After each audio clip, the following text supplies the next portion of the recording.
Okay, I'm ready to speak. We are live. Welcome to IntelliJ IDEA Tips and Tricks Talk. My name is Anton Arhipov. I'm a developer advocate at JetBrains. Actually, I work with the Kotlin team, but I do talks about the different products as well. Normally about productivity. If you have questions about TeamCity or IntelliJ or Kadana or any other tools that JetBrains makes, you can ask me directly or in Twitter. I have the Twitter handle there. I live in Estonia, Tallinn. That's just across the sea, 45 minutes flight. Very nice to come here. Most of my life I spent as a Java developer and about 10, 12 years in the tooling space. So I make tools for developers. And, well, I ended up as a Kotlin developer advocate at JetBrains for the past 3 years. And, yeah, that's the final slide I have. So we actually switched to IntelliJ. Right. So that's the new UI you have in front of me. Like I have in front of me, you have in front of you. That's the normal layout that you normally would see. Light theme, I know. Some people prefer dark theme. I prefer light theme. Good, right?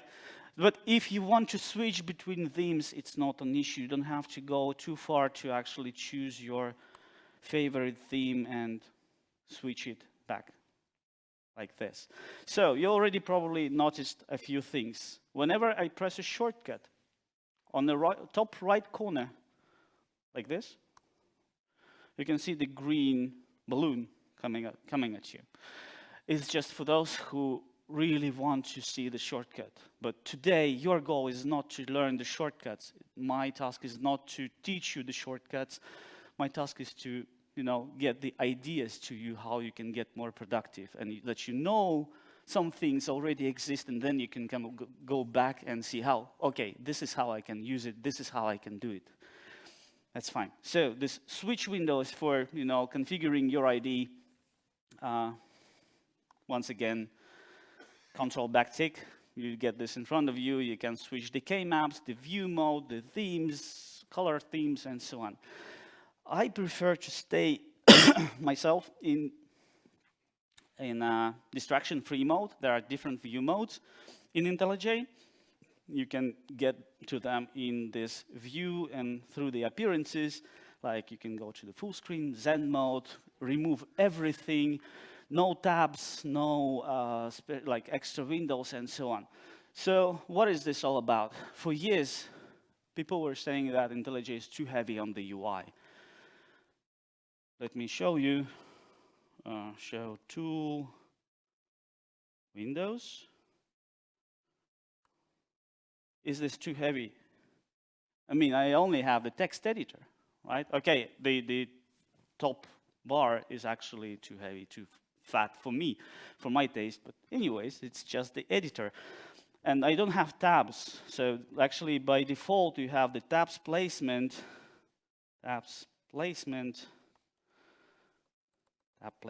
sorry, like on the top, right? I have none. But then people start asking, like, Anton, how can you get around with this kind of setup? You only have the text editor. You need to see the tabs. You need to see the files that you opened. How do you trace your work?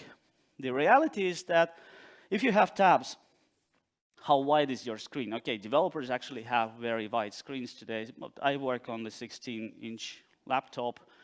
I used to work on 13-inch laptop. And anyways, if you have a large code base and if you're navigating through different files, you have many files open and they start popping up in the tabs row, and either this row, depending on how it's configured, it will be either shifting out of the screen or layering like multiple layers of tabs, right? Can you actually find the file that you opened before in this tabs row? Probably not. Or like you will spend time reading those individual file names. In fact, you already know what file you want to open, and the universal shortcut for navigation in this kind of setup, when you don't have any visual elements or tabs, is Command-E or Ctrl+E on Windows, and you can actually find your file or find your window by typing and jump into that specific menu right away. If you know this shortcut, you know the navigation. Of course, there are more shortcuts for navigation, and you can individually go to some specific windows like project, for instance, right? Just open it with a single keystroke and so on. But you don't remember the shortcuts anyway. I don't remember all the shortcuts anyway, even though I have been using IntelliJ for 18 years. Command E, one shortcut you get everywhere. Boom. So, that much about navigation. You learned everything about navigation already. Did anyone learn a new useful thing for them? A few people, like 50%, and we didn't start coding yet. Good, we are on a good track, and we are 6 minutes in. Good, let's start typing, not waste too much on the configuration. So what I'm going to do, I'm going to write a few lines of code. We are going to do that very slowly. It's going to be in Java. And the point is not really the correctness of the code that I write, but what are the little things that I discover while typing, while autocompleting, while doing something with the code. And I'm going to pay your attention to small details that you probably have seen, but you didn't pay attention to. So, how do we start our program? Be funny. PSVM. That's a person who used IntelliJ for more than 5 years. Am I correct? Right. Because we actually have main, which does the same as PSVM. Okay, so we're gonna read a file line by line, doing something with the lines. I have the file somewhere in the project tree. That's the file.txt, whatever lines we have here. And what do you need to read a file? Code with me. Line by line, reading a file. You're all Java developers. Files. That's a person who have been programming Java for less than 10 years. Okay, buffered reader. Buffered reader. What's the hardest problem in computer science? Naming things, right? So I'm not going to spend time naming. I'm going to ask IntelliJ to name it for me.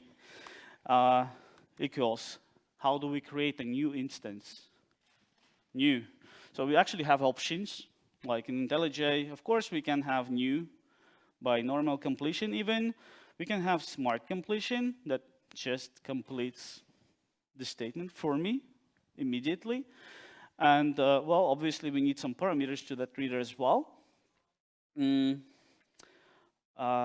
thing I want you to notice, and this thing we didn't check before with the video team, I don't know how it will work on the screen, but let's try zooming in.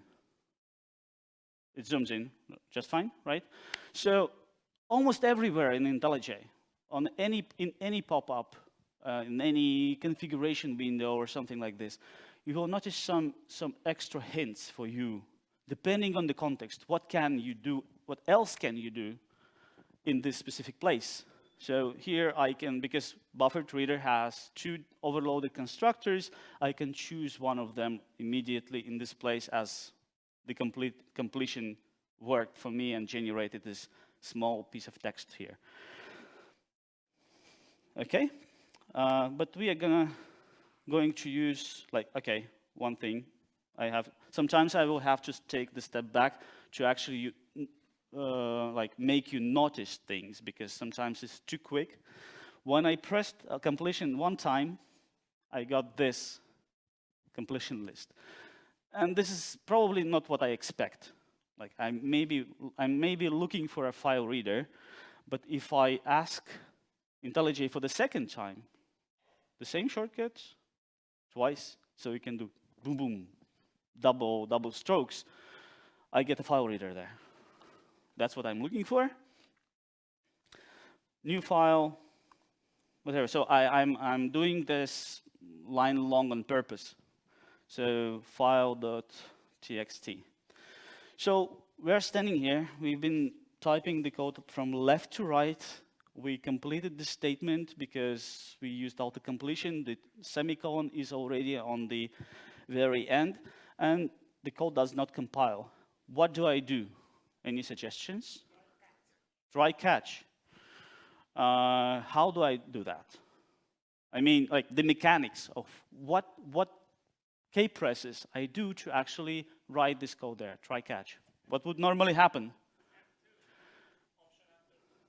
Option enter. Okay, option enter is alt enter.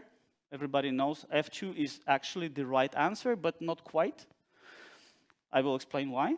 So option enter is not going to do a right thing for you because you are not standing on the place where the compilation error is. You got to get there. We got to somehow navigate to this thing that is not working. F2 is the correct answer. Why? Because I need to get there, and F2 navigates through the errors. But why is it not completely correct answer? Because our cursor was standing at the end of the line, and we want to go back. So actually, Shift F2 takes you back. So some shortcuts for navigation, if you know the shortcut, like one keystroke, Shift and that keystroke takes you back, a step back in like backwards direction. And now option enter, we can try catch, or we can do a proper error handling. And now we ended up with one warning, and now F2 will actually navigate to that warning. So the way logic works for F2, for navigating to a next error, is it navigates through the errors in the file, and once you don't have any errors, if you have fixed everything, then it navigates through the warnings. Right? We are at the warning, new file is not used, but we are not going to remove that. We're gonna extract a variable, because if you are standing in the very nested construct of your line, IntelliJ will actually suggest which part of that expression you can actually, or you want actually to extract in a separate variable. I'm gonna pick the file like this. For whatever reason, I have no reason for that. So we've been typing 2 lines of code for 10 minutes. Is there anyone who didn't learn anything yet? You're done? Okay, anyways, it's gonna be fun. Let's type code from right to left. So we're gonna write the right-hand side of the expression and then get to the left-hand side. So I'm gonna read the file line by line. I'm gonna read it into a collection. What's your favorite collection? Array list, of course. Array list. Of course, it's array list of strings. Now we have the right-hand side of the expression. I'm going to use refactoring to extract the variable. And naming is the hardest part, so we immediately have the completion for that. We extracted a new variable from a class that implements some interface. That's obvious that you get a list in the declaration, but if you really need to, you can actually go back and change the type. Shift-Tab takes you there, because tab actually navigates through those individual boxes. Shift-Tab navigates backwards, right? So Shift-Tab, for whatever reason, I can pick, I don't know, array list. Or if I made a mistake, I can change it back, and so on. Now, remember about all those small things? Option, Shift-O, Alt-Shift-O, we can get extra pop-up with some settings. How do I want to extract the variable? And usually, if you don't have any shortcut here, and you have a checkbox, you have this immediate desire to click it, but actually option gets you the individual strokes. If you press Alt key or option on Mac, you can get those mnemonics. So F declares the variable or ticks this checkbox, and it's everywhere in other dialogues, setting boxes, and so on. So if you have a lot of checkboxes or a lot of options you want to click, press Alt key or Option key, and you get those mnemonics, and you can start doing things with the keyboard. Boom. Okay, let's go back and zoom it a little bit again. We are done. So what happened is that at first we declared the array list of strings, and since we are in modern Java, we have the diamond operator. When we extracted the variable, the type variable moved to the left, and now we have the diamond variable on the right, diamond operator on the right. Good. So we have 3 lines. 3 lines. We're gonna read line by line, so we need some buffered variable, string, line, line. And we're gonna do that in a loop. And now how do we read a line? Does anyone remember? Has next. Not really, but okay. So we have to read the line and check if it's not null. And I have a small template for that, actually. We're gonna get to the live templates soon. So normally you would write something like this: line equals, and then if you know that you're gonna use some function or some method from the reader, then you can just start typing. Otherwise, you're gonna try something from auto-completion. So we have 2 scenarios right here. We're gonna check the result for not now, of course. And let's get back here. So if you are standing here, we know that we are using the reader and we want to use this specific function. I usually do it like this, r.r. And this is the completion by the first letter. As soon as you learn it and you start using it, you cannot go back. It's just the best auto-completion ever, or in any IDE. If you have Eclipse, try that. If it works, great. You have improved your productivity. It actually works if you have more variables with the same name, the same way. Reader or 2, so it matches the first letters. It knows that there is a dot. If it will be L, it's even better. Otherwise, if you don't know which function you want to call, you actually can ask IntelliJ to help you and use smart completion.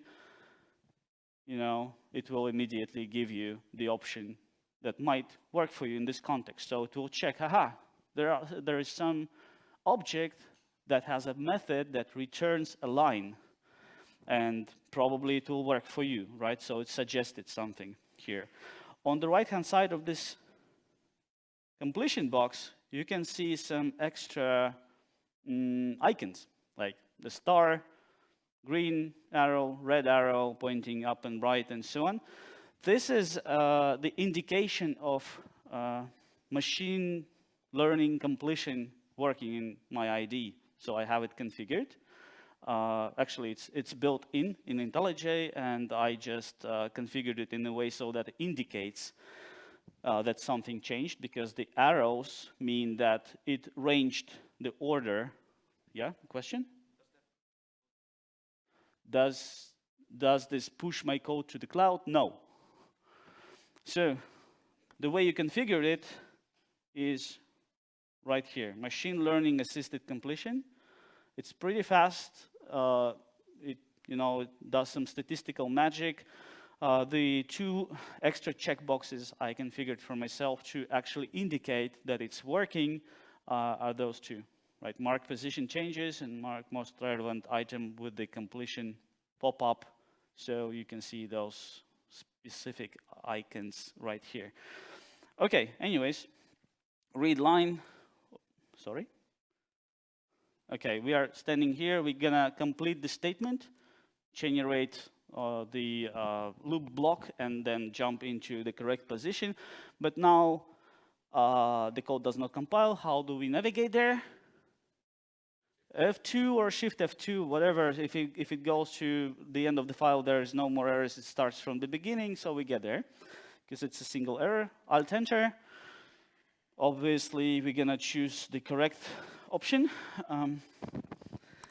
Anyways, so how do we put the line into the strings list?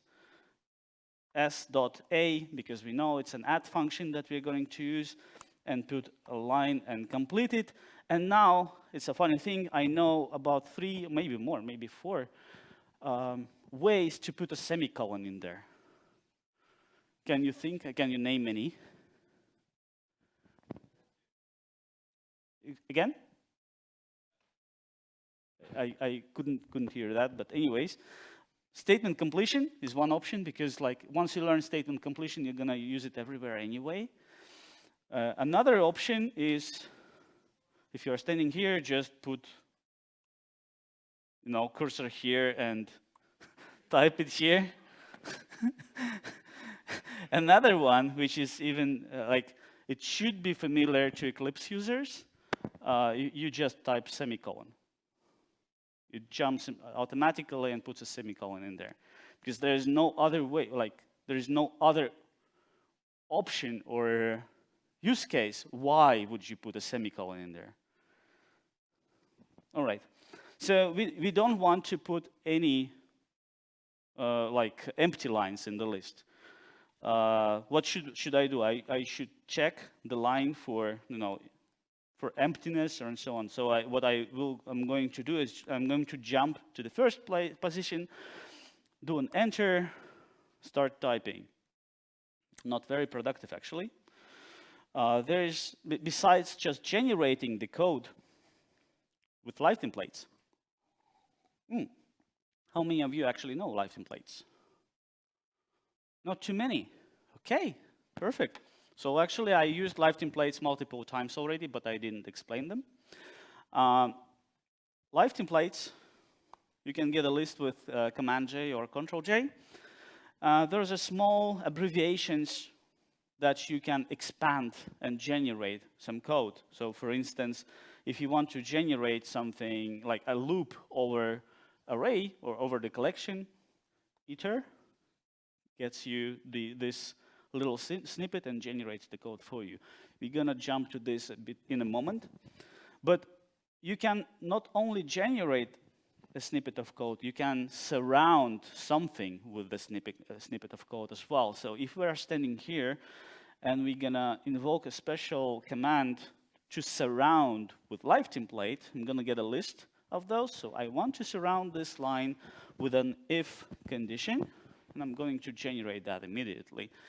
So what I'm checking for, I'm checking if the line is not empty. Line dot either is blank or is empty, and if the function that you have selected in the completion box returns Boolean, then you can actually do a little trick if you need an inverted condition here. So if I select, let's say, not blank, right? I selected it, and now watch slowly what happens if I press the exclamation mark. I complete this workflow with an exclamation mark. The cursor is at the end of the expression, and if I complete the selected option here from the list with exclamation mark, it completes the statement, it puts the exclamation mark in the beginning because I want this to be inverted, and jumps back. So the same way it works actually with, let's say, some function that has a parameter. So if I complete this one with exclamation mark, it's going to do the same thing, but it's going to jump into the parameters list. So I can, specify the prefix. Is it me? Okay, I will try not to move too much. 1, 2, 3, 4. Okay, that's better. Okay, let's zoom out again. So we didn't need, we wanted to check if it's blank or not. Is blank, is not blank, whatever. Okay, so we're gonna close the reader because we are done. We can do something with the collection now. For instance, we can convert it into the array. I remember, I don't know if it's the case still, but it used to be pretty often I needed to convert a collection to an array to a collection, because the different APIs use different primitives or data structures. And in IntelliJ, you can do two things, like either use smart completion. Let's say we are declaring a new array of strings, and we want to use the completion. It will actually give you, from the first try, it will actually scan the whole scope right here and see that, okay, there is an arguments parameter that is an array, and this is probably not what I want, but this is how the mechanic works. Like, this is how IntelliJ completion scans your code. So first it will scan your scope that you're in, but this is not what you want. If you want to enlarge the scope for the search for this completion, you can do it twice. And then it will start looking for more places, like it's called chained completion. So it checks, aha, there is a string list. It has a toArray method. Probably it works for you. This is what I want. Another option is to use live template to array. I know that I want an array and I have a collection. I'm going to ask the IDE to generate a snippet for me, and the IDE will find the collection. That's a single one, strings, and it will ask like what's the type you want to use here. Actually, it could be smarter, I think. It could just propose the string right here from the beginning. And we are done, we can just extract a variable. So whatever workflow works for you, if you're in the flow, you can use live templates, you can use auto-completion, whatever is better. And now we can do something. It still jumps a little bit.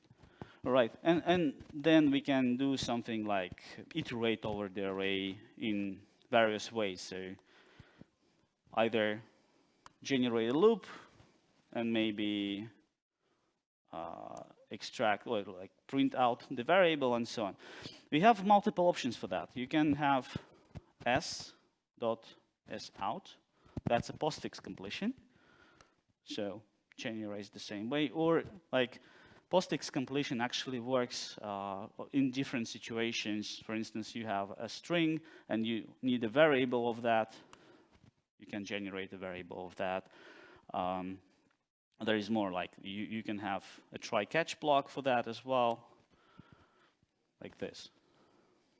So I'm just demonstrating different ways to generate the code, but you pick whatever works best for you. Something is going wrong. Am I too active? Or? Okay. Too passionate. Too energetic. Energy. Anyways, I generated a few pieces of code for you, and now they're logically distinct, right? And in some situations, when I know that this code is going to be long and it just gets in the way visually, I can actually wrap it into regions,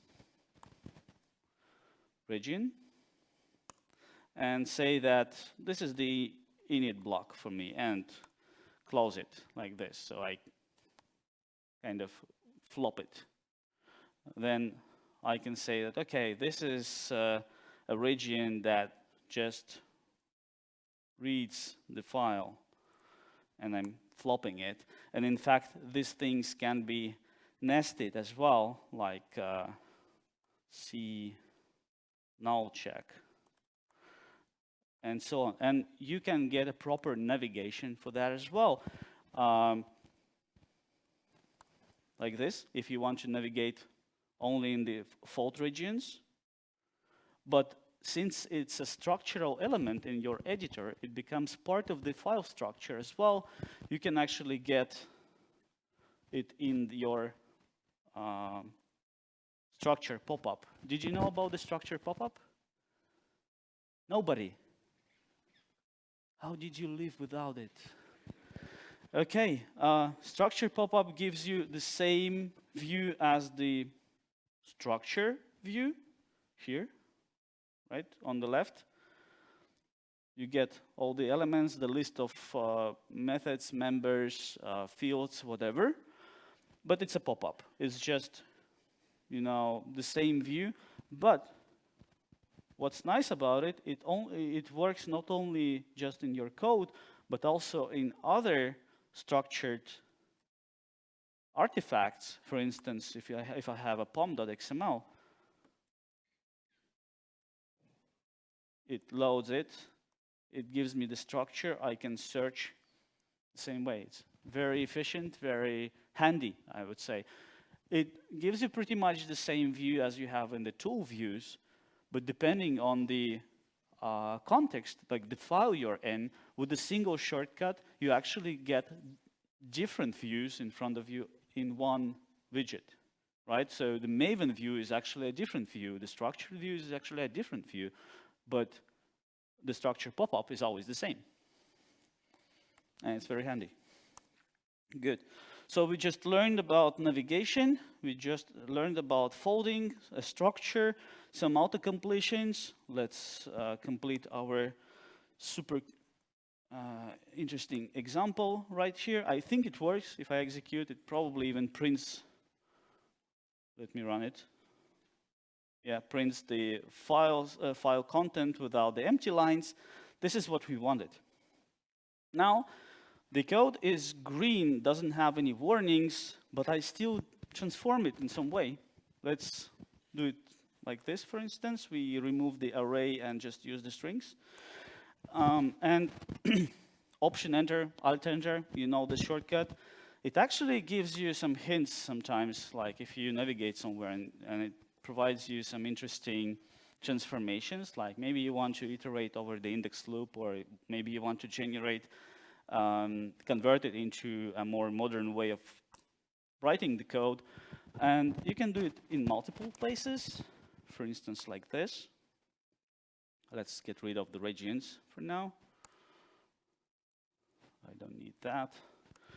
And maybe join these two lines, it doesn't make sense, right? So if I press the join shortcut, it actually will not just move the line on the previous line, but it will actually merge two lines into the single operation. And once I did that, it actually detects with the inspections that there is a better way in newer version of Java to do the collect, because we have just the to list in here. We have this chain. We probably can do try with resources instead of just opening, and then we don't need this statement right here. Good. So 5 lines of code in half an hour. I hope you learned something, right? Okay, what else could we do here? We have a very interesting thing here with streams, like we are reading the lines, we are filtering them. Maybe we can, let's make the line shorter, because in a moment we're gonna make it pretty long. We have this filter, right? And sometimes the transformation chains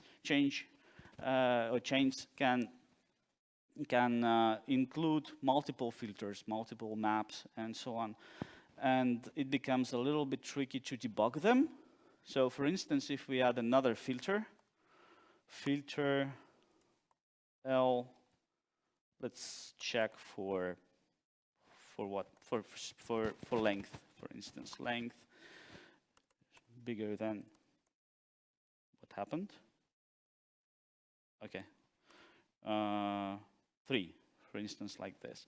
So when you want to debug this kind of things, it was tricky sometimes, because sometimes you want to get in a specific lambda or debug a specific lambda, then you started to extract it into a shape like anonymous class or interface, and just to adjust your code for debugging.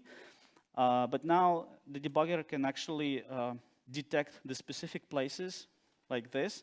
For instance, if I try to set a breakpoint, it will detect that there are 2 lambdas in the expression, and it asks me, do I want to set a full line breakpoint or a specific lambda breakpoint? For instance, this one.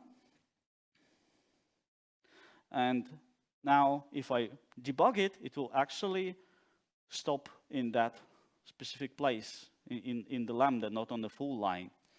Let's try that. Yep, so it stands in the lambda. For changes like this, we have an interesting feature in the debugger to trace the current stream chain. You can actually visualize the individual steps. Depending on like your preference, you can visualize the like individual steps, transformations from one stage to another, or just the full view, right? Like the flat mode and whatever you get at the end. When in this mode, how do you change how big the different sections are? You mean the UI? Yeah, like exactly. sorry, the question was how do I change the size of the UI blocks in this? I don't think it's possible right now. It's a good feature request, so please file that.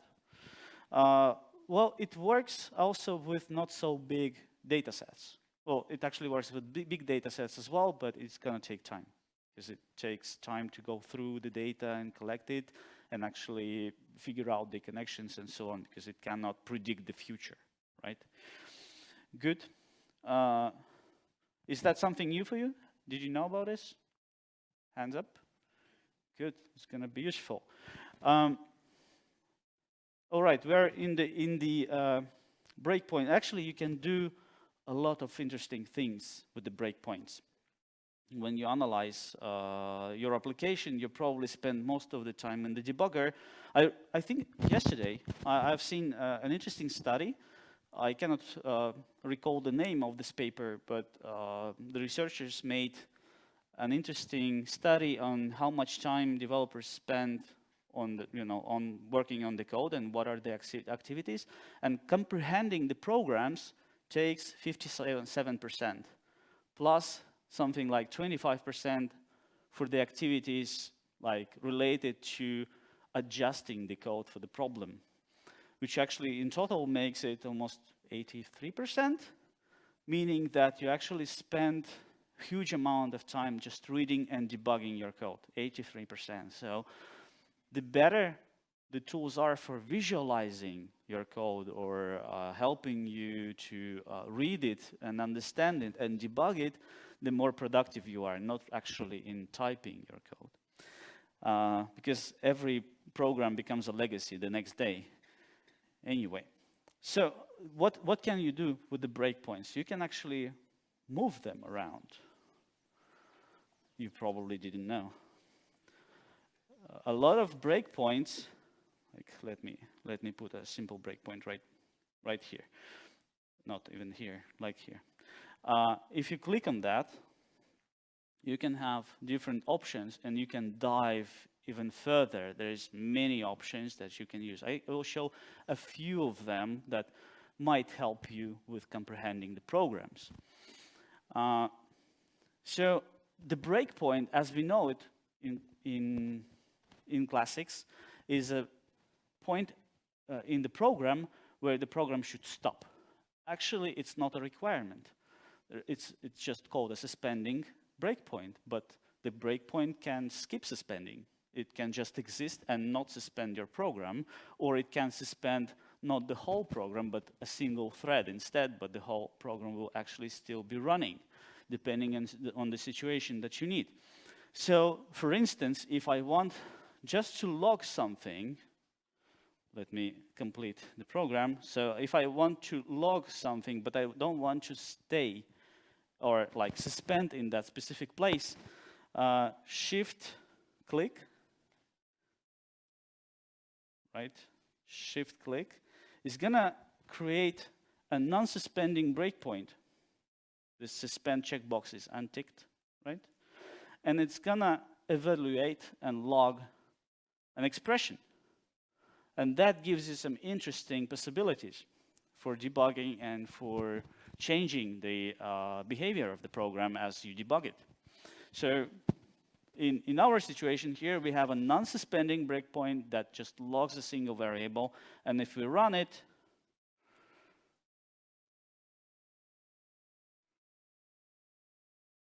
it just logs, but should be logged twice, I think. Right, I didn't debug. Okay, so it logged twice, right? We have 10 minutes. Okay, so that's one single small tip for you, right? What else can we do with this kind of breakpoints? Suppose we have a complex workflow.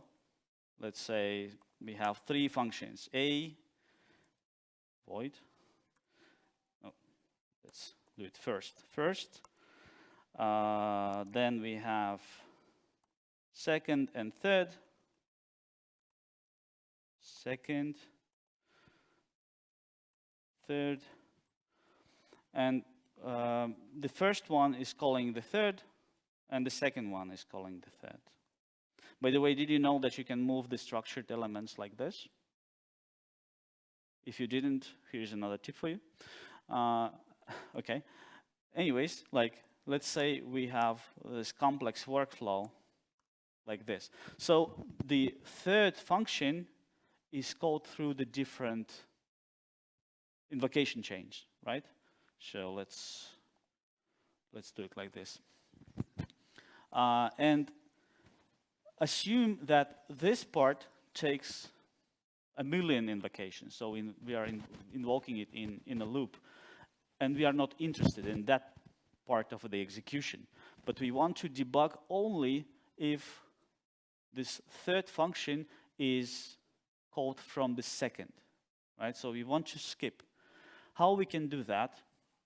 Normally, you can execute your program, put a breakpoint here. Once it hits this breakpoint, you're gonna unset this breakpoint and set breakpoint right here. That's the kind of very naive workflow. It works. Everybody knows how to do that.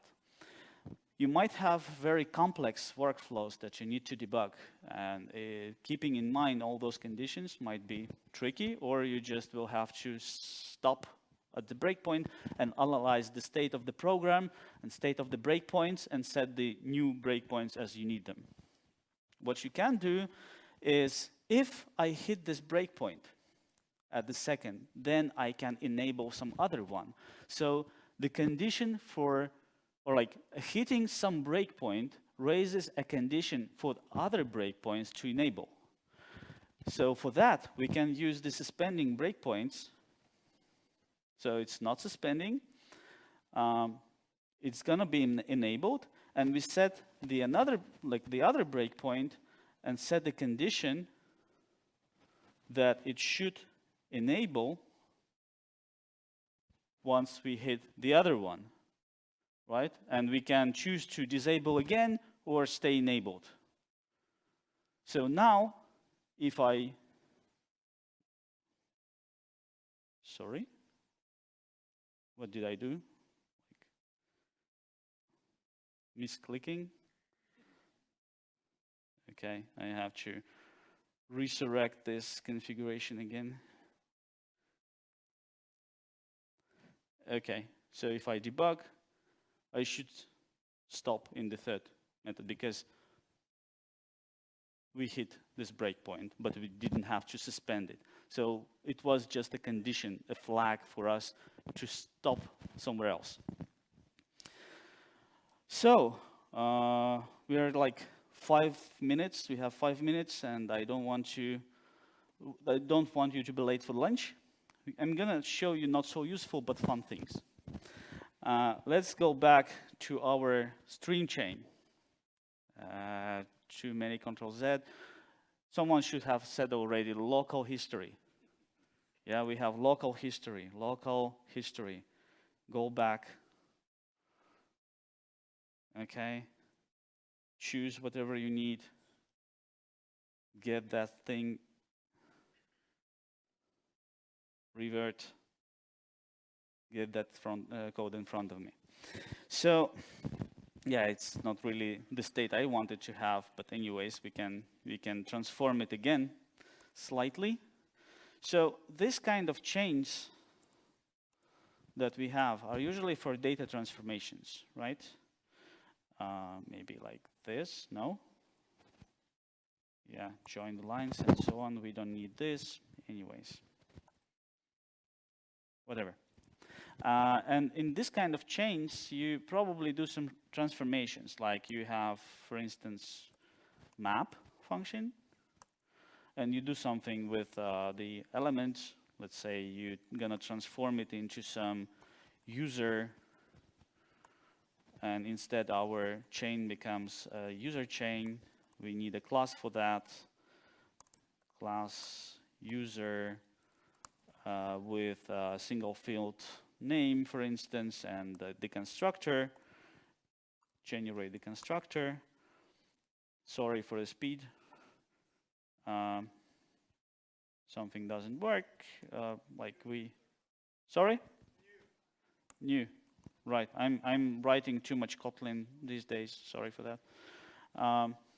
Okay. Anyways, we have this. We can replace it with this one, and usually this is the place where, for instance, you got the lines represent the IDs in the file, for instance, and by the ID you need to get a query to the database and do something with the data, somehow enrich it, and so on. You understand. You probably have written the code like this. And this block of code here, let's assume it's a transformer, right? Semicolon. Is it a semicolon? Return, also writing code, Kotlin too much. Anyways, we have some logic in here sometimes, and maybe that logic is querying something from the database. And the fun thing I want to show you is language injection. So let's assume we have a SQL statement here, and we do something like select everything from users, and well, it's a string. It does not have any syntax analysis, completion, and so on. What we can do is to ask IntelliJ, is to inject the language and say it's an SQL, and say that it should complete. I actually have the database pre-configured already, but if I didn't, I could configure it, connect my current session or editor session to the database. It will inspect the schema and start helping me with the things like this. What I did here when I was injecting the language, let's repeat that. So I have the clean state. I'm asking to inject the language. And when I confirm that, it will actually change the settings of my project. This is probably not what you want, because your colleagues or working in the same project, they also want completion. Maybe you're not checking your settings into the version control. So there is a better way. SQL, Alt-Enter. After that, remember there are tips for you in the pop-ups. It will actually generate a comment. So now the comment becomes a metadata for the next line, saying that, hey, this is a SQL statement, you probably want your completion. Otherwise, if you have JetBrains annotations in the class path, you can use the annotation. It will become like a language, add language for this statement in your code. But some people don't like that. It's an extra artifact, it's an extra dependency. So I personally prefer the comment. Besides that, you can inject different languages, right? You can actually do more, but let's see what we can do with the SQL statement. So Alt-Enter, edit the fragment. It actually will open an extra window, and we can start doing things here, like auto-completion, like this. And I even execute it with Enter, because we are connected to the session, to the database already. We can hit Enter, and it will make a query to the database and open the result for you that you can actually edit in place. You can do language injection for different languages, for different expressions. Try that with HTML, with JavaScript, just for fun. Maybe not for the sake of the usefulness of this feature, but I do like it, especially when working with the databases. With that, I'm done. If you have any questions to me, anytime you can reach out to me in Twitter. My DMs are open. You can catch me now. I'm here until Thursday. I have another talk tomorrow as well, so come visit me if it was engaging for you.